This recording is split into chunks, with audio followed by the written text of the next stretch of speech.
Dulu berjualan di jalan, anak yatim ini sekarang kuliah di Universitas Islam. Assalamualaikum warahmatullahi wabarakatuh. Halo pecinta cerita yang penuh makna, apa kabar semuanya? Semoga semua dalam keadaan sehat dan bahagia. Seorang anak yatim bernama Ilham, yang dulu berjualan keliling di jalanan kota Makassar demi membantu ibunya, kini berhasil menempuh pendidikan di Universitas Islam ternama.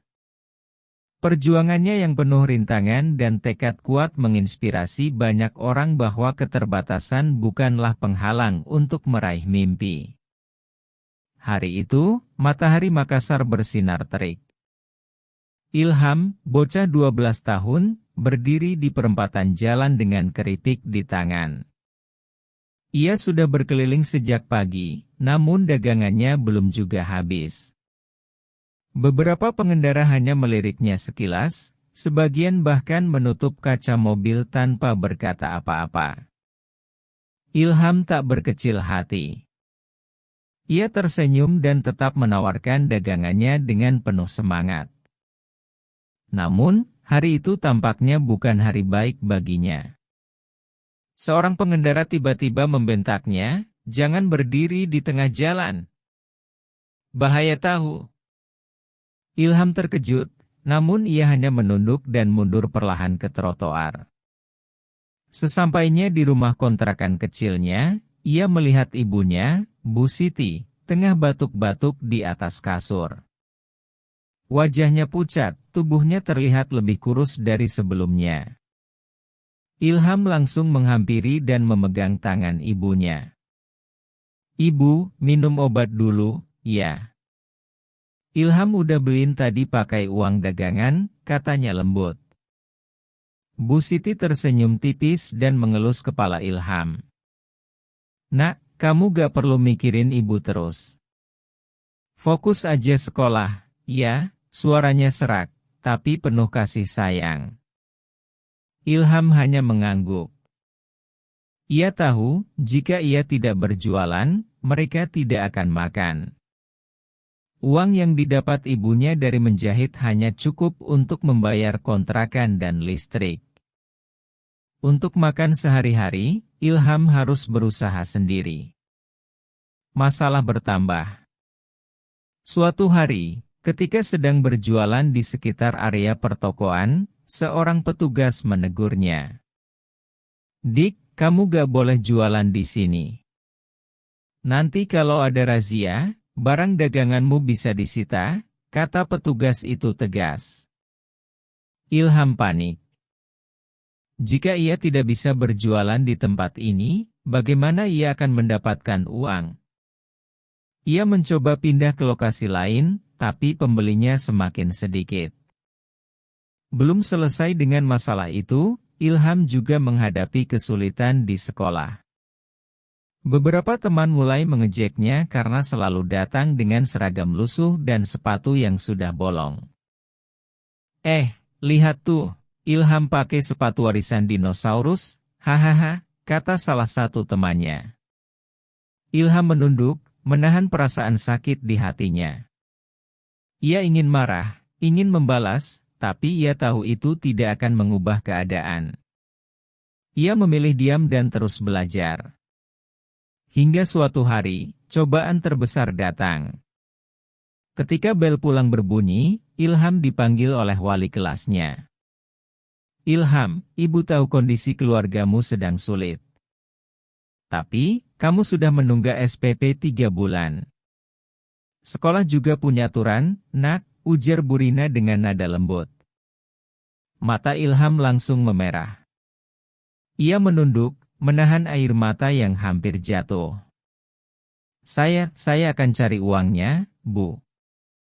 Tolong beri saya waktu," ucapnya lirih.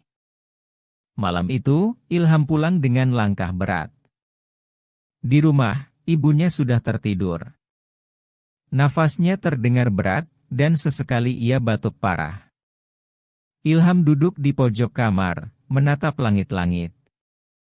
Untuk pertama kalinya, ia merasa benar-benar putus asa. Namun, dalam hatinya, ia tahu, menyerah bukan pilihan. Ia harus menemukan jalan keluar. Malam itu, Ilham duduk di pojok kamar, menatap langit-langit rumahnya yang mulai lapuk. Pikiran tentang masa depannya terus berputar di kepala. Jika ia tidak segera mendapatkan uang untuk membayar SPP, ia mungkin harus berhenti sekolah. Tapi bagaimana caranya? Ia sudah bekerja sekuat tenaga, menjual lebih banyak keripik, bahkan mencoba membantu tetangga untuk mendapatkan tambahan uang. Saat itu, ia hanya bisa berdoa, berharap ada keajaiban yang datang. Esok paginya, Ilham kembali ke sekolah dengan hati berat. Ia tidak ingin gurunya mengulang pembicaraan tentang tunggakan SPP. Namun, di tengah pelajaran, seorang guru baru masuk ke kelasnya. Namanya Pak Rahman, seorang guru agama yang dikenal murah senyum dan perhatian pada murid-muridnya. Saat jam istirahat, Pak Rahman memperhatikan Ilham yang duduk sendirian di sudut kelas, asyik membaca buku sambil memegang kotak dagangannya yang belum laku banyak. Pak Rahman pun menghampirinya. "Ilham, kamu tidak keluar jajan?" tanyanya ramah. Ilham tersenyum kecil dan menggeleng. "Saya bawa bekal sendiri, Pak." Guru itu memperhatikan wajah Ilham yang tampak lelah, lalu melihat kotak dagangannya. "Kamu berjualan?" Ilham mengangguk. "Iya, Pak. Saya jualan keripik dan air mineral sepulang sekolah." Pak Rahman terdiam sejenak, lalu bertanya, "Kamu punya cita-cita apa, Ilham?" Mata Ilham berbinar. "Saya ingin kuliah, Pak. Saya ingin jadi seseorang yang bisa membantu banyak orang. Saya ingin mengangkat kehidupan ibu saya." Jawaban itu membuat Pak Rahman terkesan. Ia melihat semangat yang besar dalam diri anak ini. Beberapa hari kemudian, saat Ilham hendak pulang sekolah, Pak Rahman memanggilnya ke ruang guru. "Ilham, saya dan beberapa guru tahu kondisi keluargamu. Kami ingin membantumu agar tetap sekolah," kata Pak Rahman sambil menyerahkan sebuah amplop. Ilham terkejut dan menolak dengan halus. "Terima kasih, Pak, tapi saya tidak bisa menerima ini. Saya harus berusaha sendiri." Pak Rahman tersenyum. "Ini bukan sedekah, Ilham.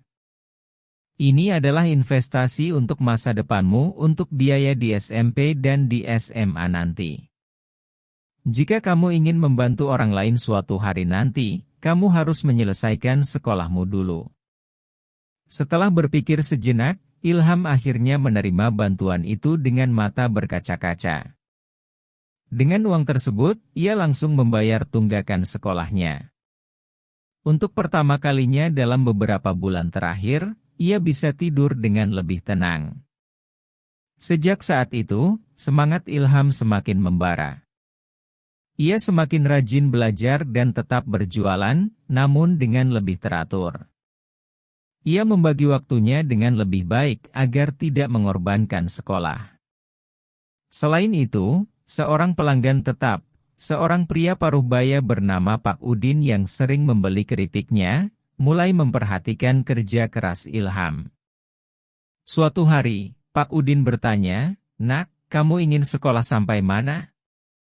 Ilham menjawab dengan mantap, "Saya ingin kuliah, Pak. Saya ingin menuntut ilmu lebih tinggi. Setelah SMA nanti." Pak Udin tersenyum. "Kalau begitu, jangan pernah menyerah. Kamu pasti bisa." Perkataan itu terus terngiang di kepala Ilham. Kata-kata sederhana itu memberinya keyakinan bahwa tidak ada yang tidak mungkin.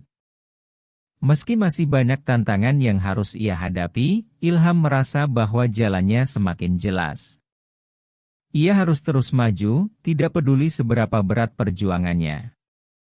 Beberapa tahun kemudian saat Ilham sudah melewati masa SMP dan tahun ini ia sudah berada di SMA kelas 3. Ilham menjalani hari-harinya dengan lebih optimis. Namun, hidup ternyata belum selesai mengujinya. Semakin dekat dengan kelulusan SMA, cobaan terbesar datang menghantamnya tanpa ampun. Suatu malam, ketika Ilham baru pulang dari berjualan, ia menemukan ibunya tergeletak lemas di kasur. Nafasnya tersengal, dan wajahnya lebih pucat dari sebelumnya. "Bu, ibu kenapa?" Ilham segera berlari ke sampingnya, panik melihat kondisi sang ibu. Bu Siti tersenyum lemah dan mencoba menenangkan anaknya. "Ibu cuma kecapean, Nak. Nanti juga sembuh." Namun, Ilham tidak percaya begitu saja. Ia tahu, ibunya sudah lama sakit, tapi selalu menutupi kondisinya agar ia tidak khawatir. Malam itu, tanpa pikir panjang, Ilham meminjam uang kepada tetangganya untuk membawa ibunya ke puskesmas terdekat. Setelah pemeriksaan, dokter mengatakan sesuatu yang membuat dada Ilham sesak. Ibunya mengalami komplikasi karena kurang gizi dan kelelahan. Harus segera dirawat lebih lanjut di rumah sakit. Ilham terdiam. Bagaimana mungkin ia bisa membayar biaya rumah sakit? Ia bahkan kesulitan memenuhi kebutuhan sehari-hari. Namun, ia tidak mau menyerah. Dengan segala daya, ia mencari cara untuk mengumpulkan uang, menjual lebih banyak dagangan, mencari pekerjaan tambahan, bahkan mencoba mengajukan bantuan ke beberapa lembaga sosial. Tetapi, usaha itu tidak cukup cepat. 2 minggu kemudian, di tengah malam yang dingin, Bu Siti menghembuskan nafas terakhirnya. Ilham merasa dunianya runtuh. Ibunya adalah satu-satunya keluarga yang ia miliki, satu-satunya orang yang selalu menyemangatinya. Sekarang, ia sendirian. Di hari pemakaman, Ilham berdiri di samping makam ibunya, menatap nisan dengan mata kosong. Air matanya mengalir, tapi ia tidak mengeluarkan suara sedikit pun. Beberapa tetangga yang hadir menghiburnya, tetapi hatinya tetap terasa hampa. "Apa gunanya aku sekolah tinggi kalau ibu sudah tidak ada?" pikirnya dalam hati. Malam itu, Ilham duduk sendirian di dalam kamar. Ia menatap foto ibunya yang tersenyum lembut, lalu menangis dalam diam. Untuk pertama kalinya dalam hidupnya, ia merasa ingin menyerah. Namun, di saat-saat tergelapnya, ia mengingat kata-kata terakhir ibunya sebelum meninggal. "Nak, jangan pernah berhenti bermimpi. Ibu ingin melihat kamu sukses, meskipun dari jauh." Ia juga teringat pada Pak Rahman dan Pak Udin, orang-orang yang percaya padanya dan telah membantunya sejauh ini. Ilham menyadari bahwa menyerah bukanlah pilihan. Dengan sisa semangat yang ada, ia kembali bangkit. Ia bertekad untuk melanjutkan sekolah dan memenuhi janji pada ibunya, menjadi seseorang yang bisa membantu orang lain. Ilham belajar lebih giat dari sebelumnya. Ia menghabiskan malam-malamnya di bawah cahaya lampu redup, mengulang materi ujian sambil tetap berjualan di siang hari. Saat pengumuman kelulusan tiba, jantungnya berdegup kencang. Dengan tangan gemetar, ia membuka lembar pengumuman. Dan di sana, namanya tertera sebagai salah satu lulusan terbaik di sekolahnya. Air matanya jatuh, tapi kali ini bukan karena kesedihan, melainkan kebahagiaan. Namun, perjuangannya belum selesai. Ia ingin melanjutkan kuliah, tetapi biayanya masih menjadi masalah besar. Di tengah kebimbangannya, kepala sekolah memanggilnya ke ruang guru. "Ilham, ada kabar baik untukmu," kata kepala sekolah SMA-nya dengan senyum bangga. "Kamu mendapat beasiswa penuh untuk kuliah di Universitas Islam Negeri di Makassar." Ilham terdiam sejenak, lalu menutup wajahnya dengan kedua tangan. Ini adalah momen yang ia impikan selama ini. Ia berhasil. Meskipun ibunya sudah tiada, ia tahu bahwa dari tempatnya yang jauh, ibunya pasti bangga padanya. Hari pertama Ilham menginjakan kaki di Universitas Islam Negeri di Makassar adalah hari yang tidak akan pernah ia lupakan. Ia berdiri di gerbang kampus dengan tas lusuh di punggungnya, matanya berbinar melihat lingkungan yang selama ini hanya ada dalam mimpinya. Rasa syukur mengalir dalam hatinya. Ia menatap langit dan berbisik pelan, "Bismillah, ini awal dari segalanya." Memasuki dunia perkuliahan bukan perkara mudah bagi Ilham. Meskipun ia mendapatkan beasiswa penuh untuk biaya akademik, ia masih harus mencari cara untuk memenuhi kebutuhan sehari-hari, makan, tempat tinggal, buku-buku kuliah, dan biaya hidup lainnya. Sisa uang yang ia miliki dari hasil berjualan sebelumnya tidak cukup untuk menopang hidupnya selama bertahun-tahun kuliah. Tanpa ragu, Ilham kembali berjualan. Kali ini, ia mencoba menjual gorengan di sekitar kampus pada sore hari. Dengan modal kecil yang ia kumpulkan dari bekerja serabutan selama libur sebelum kuliah, ia membeli bahan-bahan sederhana dan mulai berjualan di depan kosnya. Namun, ia menghadapi tantangan baru. Berbeda dengan saat ia berjualan di kampung, lingkungan kampus penuh dengan mahasiswa yang berasal dari berbagai latar belakang. Awalnya, ia merasa malu. Apa kata teman-teman nanti kalau mereka tahu aku jualan, pikirnya. Namun, ia segera menepis rasa itu. Baginya, tidak ada pekerjaan yang hina selama itu halal. Hari pertama ia berjualan, tidak banyak yang membeli. Namun, ia tetap berusaha. Lambat laun, teman-teman sekelasnya mulai mengetahui bahwa Ilham berjualan. Bukannya mengejek, banyak dari mereka justru kagum dengan semangatnya. Beberapa bahkan menjadi pelanggan setianya. Setelah 6 bulan berjualan gorengan, Ilham mulai melihat peluang baru. Ia memperhatikan bahwa banyak mahasiswa yang mencari makanan untuk sarapan sebelum kuliah pagi.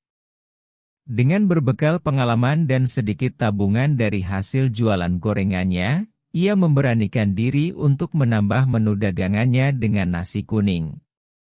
Setiap pukul 3 pagi, Ilham sudah bangun untuk memasak nasi kuning dan lauk pelengkapnya. Ia belajar resep dari video-video di internet dan bereksperimen dengan bumbu-bumbu sederhana hingga menemukan rasa yang pas. Awalnya, ia hanya membuat 10 bungkus nasi kuning. Namun, karena rasanya yang enak dan harganya yang terjangkau, pesanan mulai membanjir. "Mas Ilham, besok saya pesan 5 bungkus ya," kata Sarah, teman sekelasnya yang kini menjadi pelanggan tetap. "Saya mau bawa untuk teman-teman di kos." Usaha nasi kuningnya berkembang pesat. Ia mulai menerima pesanan untuk acara-acara kecil di kampus. Beberapa dosen bahkan menjadi pelanggan setianya. Dari keuntungan yang ia dapat, ia bisa membeli rice cooker besar dan beberapa peralatan masak yang lebih baik. Namun, kesuksesan ini tidak datang tanpa cobaan.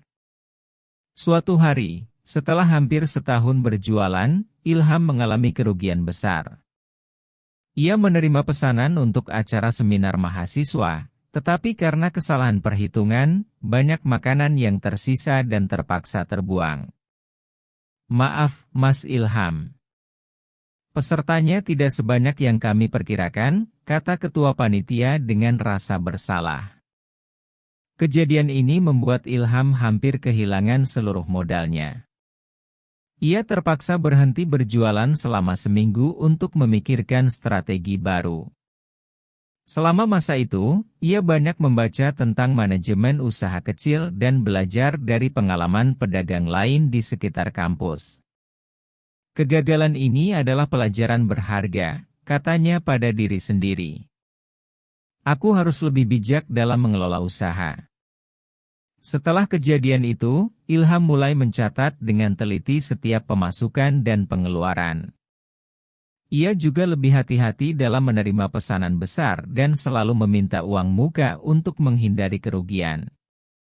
Pengalaman dalam mengelola usahanya membuat Ilham sadar akan pentingnya berbagi pengetahuan. Ia mulai mengumpulkan teman-teman mahasiswa yang juga memiliki usaha kecil-kecilan.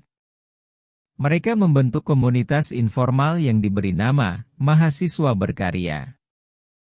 Setiap minggu, mereka berkumpul di musola kampus setelah sholat maghrib. Di sana, mereka berbagi pengalaman, saling memberi saran, dan bahkan berkolaborasi dalam berbagai proyek.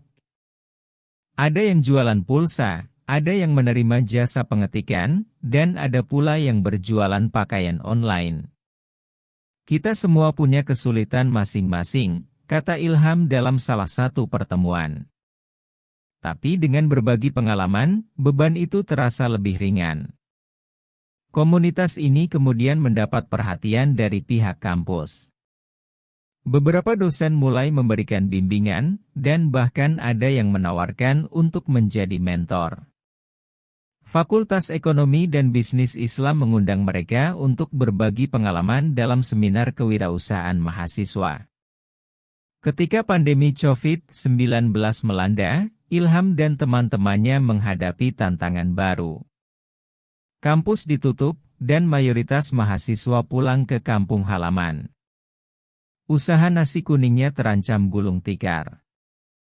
Namun, Ilham tidak menyerah. Bersama anggota komunitas mahasiswa berkarya, ia mulai menjajaki sistem pesan antar. Mereka memanfaatkan media sosial dan aplikasi pesan untuk mempromosikan produk mereka. Ilham bahkan mulai menerima pesanan frozen food untuk memenuhi permintaan pelanggan yang ingin stok makanan di rumah.